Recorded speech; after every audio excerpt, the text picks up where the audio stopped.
High বন্ধুরা, আজকে আমি বানাবো ইলিশ মাছের মাথা দিয়ে পুঁই শাকের চচ্চড়ি।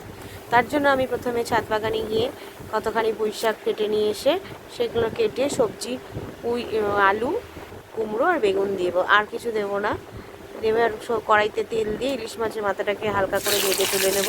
তুলে নেওয়ার পরে ওই তেলের মধ্যেই আবার একটুখানি সবজিগুলো হালকা করে ভেজে ওর মধ্যে নুন হলুদ দিয়ে নেড়ে ছেড়ে ওখানে আমি শাকগুলো ঢেলে দেবো। ঢেলে দেওয়ার পরে যখন জল বেরোবে শাকগুলো দেখে নাড়াচাড়া করে যখন সেদ্ধ হয়ে যাবে, তার আগে একটু ঢেকে ঢেকে করতে হবে।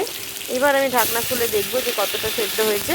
যখন দেখবো পুরোপুরি ডাঁটাগুলো সেদ্ধ হয়ে গেছে, আমি ওই কড়াইয়ের মধ্যেই আবার একটুখানি মাছের মাথাটাও ছেড়ে দেবো, দিয়ে নাড়াচাড়া করে রেখে দেবো। রেখে দেওয়ার পরে এবার আমি অন্য একটা পাত্রে তুলে রেখে দিয়ে ওই কড়াইয়ের মধ্যে সর্ষের তেল দেবো। সর্ষের তেল দিয়ে 5 ফোড়ন আর শুকনো লঙ্কা ফোড়নে দিয়ে আমি যে রান্নাটা তৈরি করে রেখেছিলাম চচ্চড়িটা, সেটা আমি ঢেলে দেবো। ঢেলে দেওয়ার পর ওর মধ্যে আমি একটুখানি শুধু চিনি দেবো, অল্প পরিমাণে চিনি।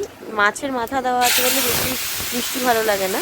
তার মধ্যে একটুখানি ভাজা জিরের গুঁড়ো দিয়ে দেবো, দিয়ে নেড়ে চেড়ে নামিয়ে ফেলবো। আমি পুঁই শাকের চচ্চড়িটা তো হয়ে গেল।